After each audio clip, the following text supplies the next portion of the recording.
Hello, everyone. My name is Rebecca, and I'm here to guide you through the new world shift that we all recognize is happening right now. I call this shift the Cyber Renaissance. This is the first video in a series titled The Cyber Renaissance, and it's titled that because that's the new world, the shift that we are all going through right now. It doesn't mean that we just started doing this. This has been going on for at least 100 years. It started very heavily shifting from the industrial age into the technological age around 1940, in the 1940s after the Second World War. And a renaissance is just a rebirth or a revival. And so the new world structure that we're all watching take place right now as we're watching the old crumble, this is the replacement that is going to be taking the place of the old world system that we've all grown up in, and it became normalized to us. And I'm going to make it extremely simple for you to understand. So let's get going. So the world is changing. If you're an awakening soul, you absolutely recognize that the world is changing. It's no surprise to you. The question is, what is it changing into? And at the end of this presentation, you're going to understand a basic concepts of the new world. We're going to be going over just one per video. Okay. But I am also going to be saving you a lot of time. There's a lot of pointless news stories out there, ones that are not sharing with you real information that's going to be valuable to you, that's going to give you some clarity so that you'll know how to navigate the earth changes, navigate the world changes, navigate the systems that are changing into a cyber world. Okay? And I'm going to do this all under 30 minutes. Now, there are some news stories. I'm not saying that they're all pointless. We obviously understand that there's a lot of chaos, a lot of destruction. There's a lot of fear, though, that's being spread. And the question we should be asking ourselves, because we all recognize that the old system is crumbling, but are we asking ourselves and answering the question, what is going to be the replacement? Well, that's what I'm here to guide you through, is what the replacement, once the dust settles, is going to be. I call it sometimes a cyber world order. In 1991, I believe it was, it's over 30 years ago. In the country I live in, we had a president back there that gave a State of the Union address. That's when they go on camera and they have a broadcast to the entire country about the state of the world, or not the state of the world, excuse me, the state of the union, the state of our nation, our particular country. And he gave the announcement that we were entering into a new order. He called it a new world, and then ended that sentence with the word order. Okay, I call it a cyber world order. Okay, because that is actually the transition over the last 30 years, definitely, that we've been changing and morphing into. So you might hear me say cyber renaissance. You may hear me say cyber world order. It all means the same thing, okay? This is not about fear. We don't want to be afraid of this. This is about knowledge. Knowledge empowers us. Knowledge empowers us if we do something with that knowledge. And with the knowledge I share with you, it gives you an opportunity, because you're clear about what the world is changing into, why it seems so chaotic. You're able to make adjustments both personally and professionally if needed, so you can navigate and still, uh, you know, be able to thrive and be able to enjoy your experience of life without being in a constant state of fear, of wondering, what's happening? I don't know what to believe, right? And I make things really simple, very practical, and there isn't anything that I share with you that you can't go and verify for yourself that it's truth. Okay? It's not my beliefs. It's not my opinions. It's not what I, had a vision of, or I had a dream last night. This is all tangible, simple, and practical information that you can go research a little bit on your own if you want to, unless you have somebody like myself that guides people through the transition and helps them be able to make decisions on things that they, or advice on ways that they can adjust their life or adjust their business or adjust their profession to be able to continue thriving during this transition. So, this cyber world order has different mechanisms to it, and these are 10 of them: digitization of everything, biometrics, IoT, which stands for Internet of Things, IOB, which stands for Internet of Bodies, VR, which is virtual reality, AR is augmented reality, VI is virtual intelligences, robotics, AI, singularity, cybernetics, and transhumanism. You all already know AI stands for artificial intelligence, or it also can stand for, and it more accurately stands for a sentient synthetic consciousness. So today the presentation is going to be the digitization of everything. We're going to start there. We're going to start at the base level. I do suggest that you watch all of the presentations in succession so that you'll have a good base to go by. You don't want to walk away from these just being entertained. You want to grab the information and be able to use it practically in your own world. Okay? So our world is transforming.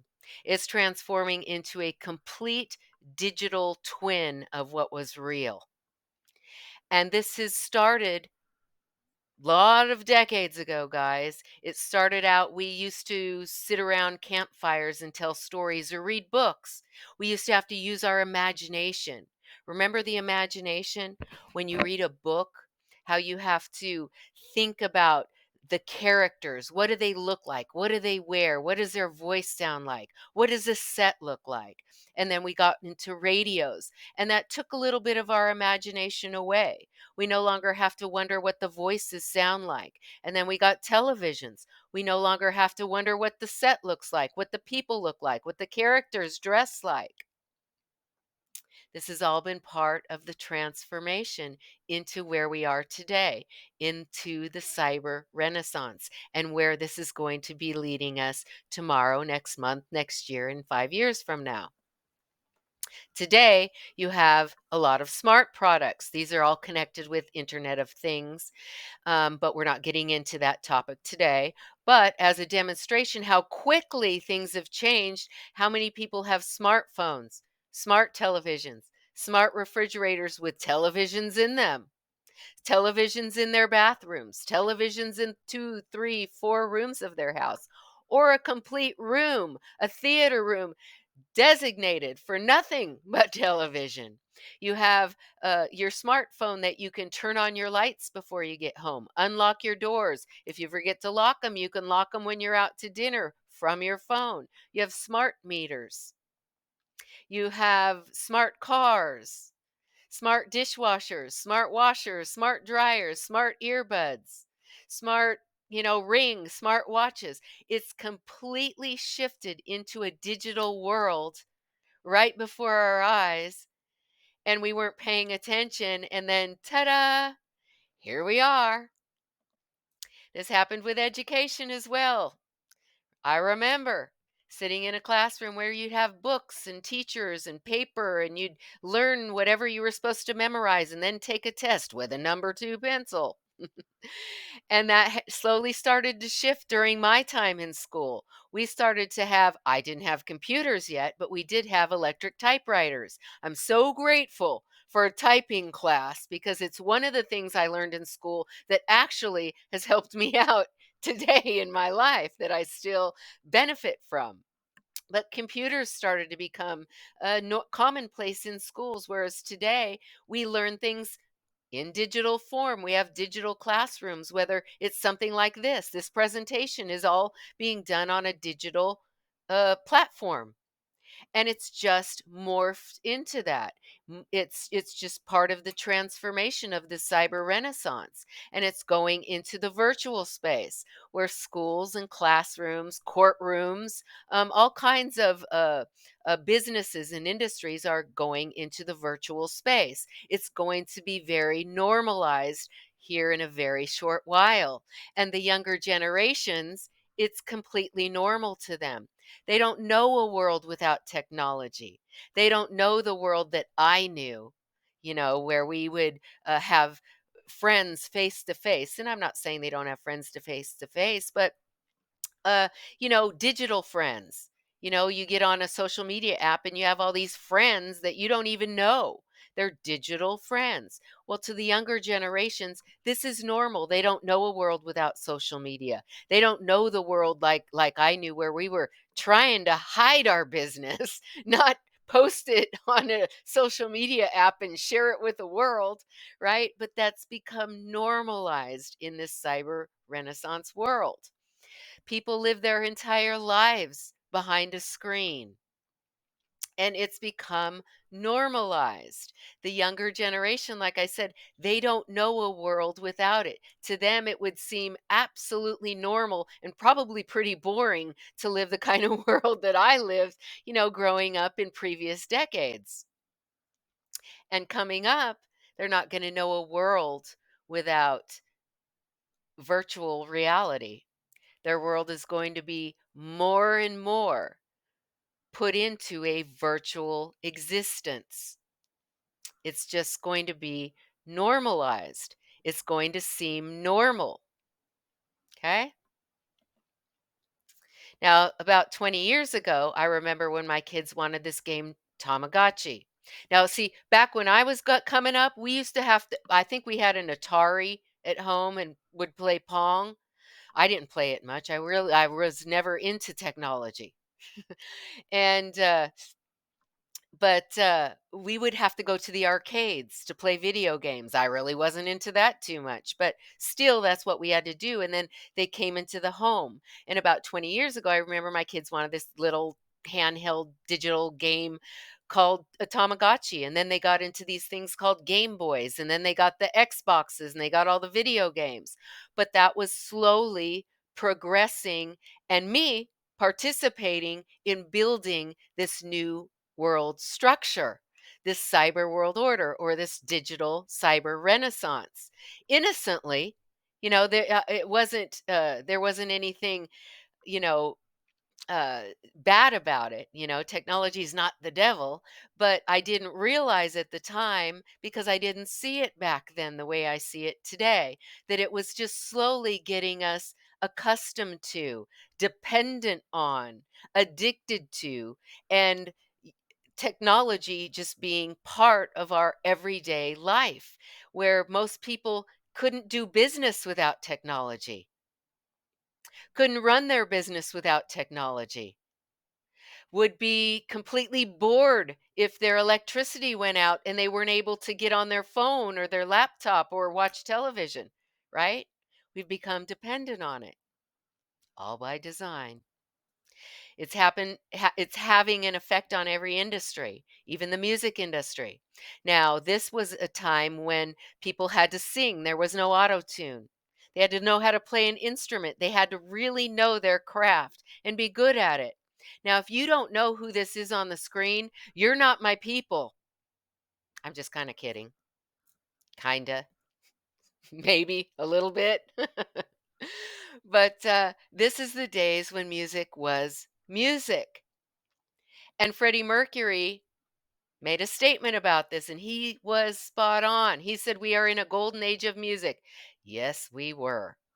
There will be a time when technology becomes so advanced that we'll rely on them to make music rather than raw talent. Music will lose its soul. Yes, it will. Yes, it has. We're there. We have auto tune, we have techno music, we have, music completely generated with technology. They can even take music artists and their voices and create a complete digital copy of their voice. We just saw maybe a year ago where Hollywood writers went on strike. We saw where SAG AFTRA, the Actors Guild, went on strike. It wasn't because they went woke, so they were going broke.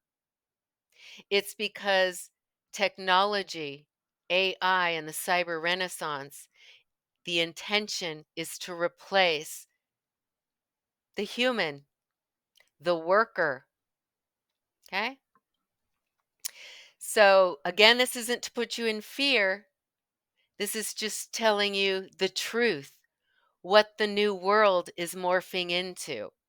Okay. Now, you may have noticed that in the last several years, there's been different Hollywood actors, there's been different politicians, there's been celebrity musicians that some of their dirty laundry is being exposed. And it seems like it's kind of a good thing to some people. And it seems like that they're being exposed because the bad guys are all being exposed, or people that participate in certain activity, well, that's all coming out to the surface. Well, this is all by design, guys. It's coming out and it's being presented to the population so that we think it's all coming out because, it's a good thing. And I'm not saying it's not a good thing. That's not my point. My point is it's not why it's being exposed. It's being exposed methodically because the humans are not needed anymore. Think of Hollywood. Think of how many people are being replaced now that AI can make movies. You've got directors, you've got editors, the sound department, the lighting department, special effects, the caterers, the hair department, the makeup department, the set designers, the editing department. All of these people are going to be losing their their profession, their craft, their ability to do it because of the cyber renaissance that no longer requires the humans. And again, this has been going on for a very long time. I remember this kind of phone. I remember it well. If you made a mistake, you had to start all over at the very beginning. If you dialed 8 and it went all the way around to 8, and then it came all the way back around before you could dial 6. And if you messed up, well, you had to start all over at the beginning. And then we got push button phones on the kitchen wall. Remember that, guys? Any of you remember that with a big, long 25-foot cord? That was something. And then we went to this, which was really something, because if we were gone and we missed a call, well, we just had to come home because we had a recorder on the phone. And it was really cool when one of the phones was a cordless phone. And then it was big time when we had cordless phones for every room in the house. And then we went to cell phones. See that little red contraption down on the bottom? If any of you listening to me are young whippersnappers and you never saw this thing, well, that piece there with the red end on it, you'd plug that into your cigarette lighter in your car. We used to have cigarette lighters in cars. Today, the cool cars still do. But then we went to these guys, and then we transformed to Nokia phones.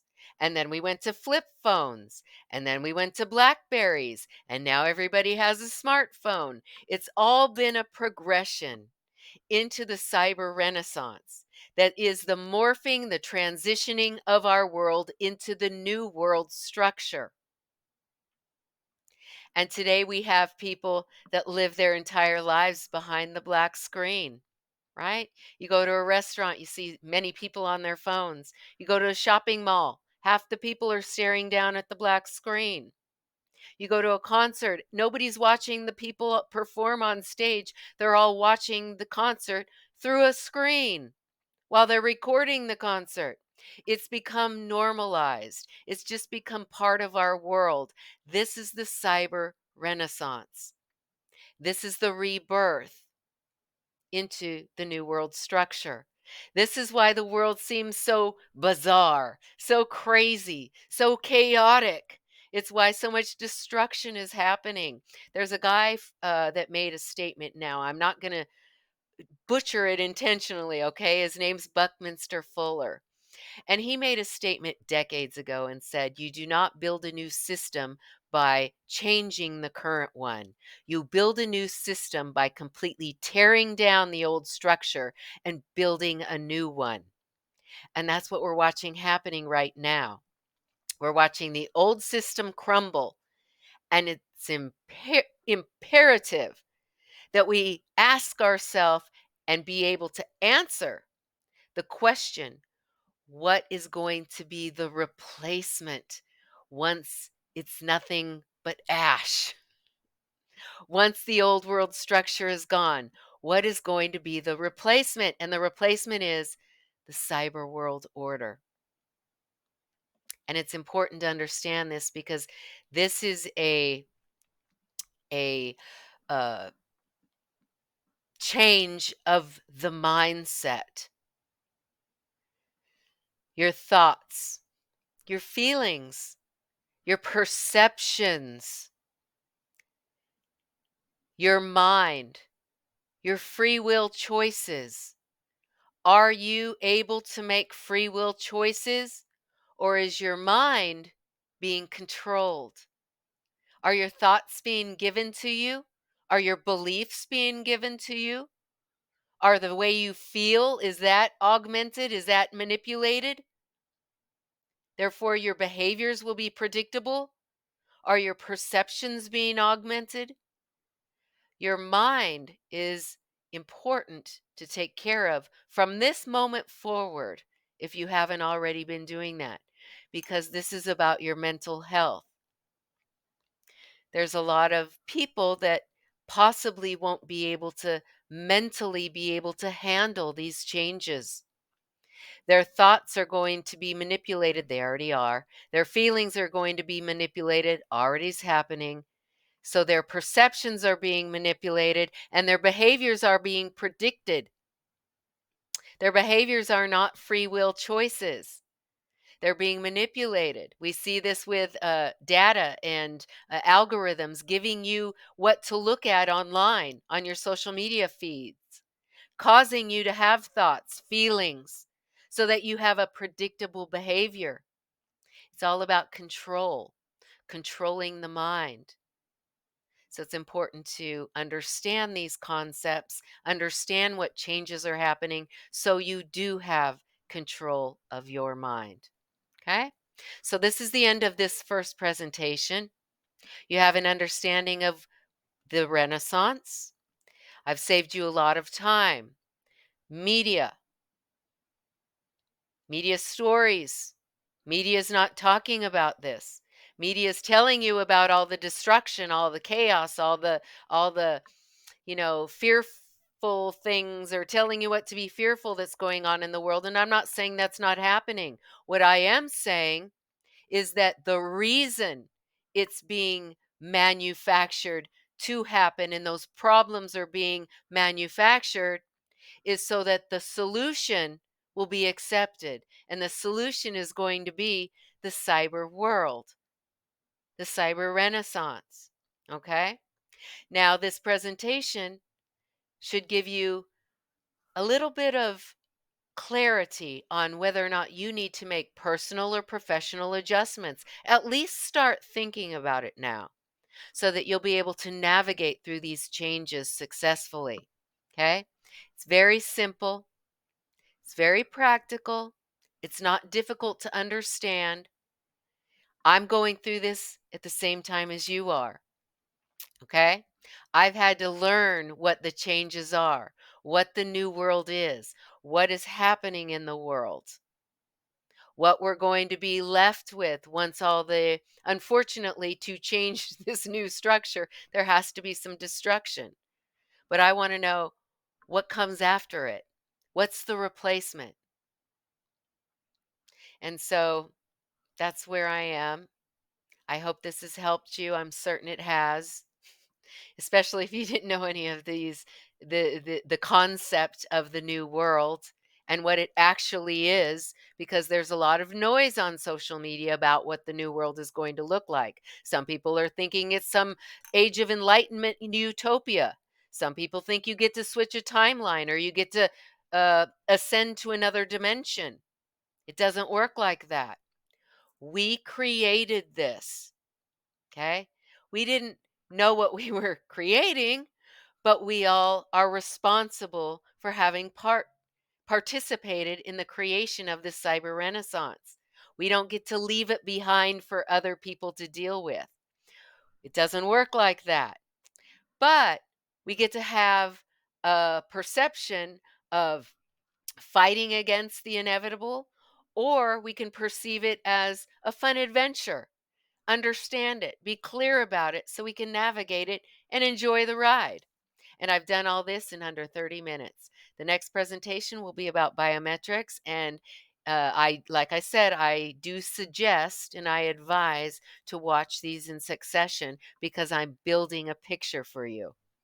Okay, I'm building out a frame. Like if you had a 1,000-piece puzzle, you don't want to just start with the centerpiece. You want to build a nice frame so then the centerpieces are a lot easier to fit in. We'll see you next time, guys.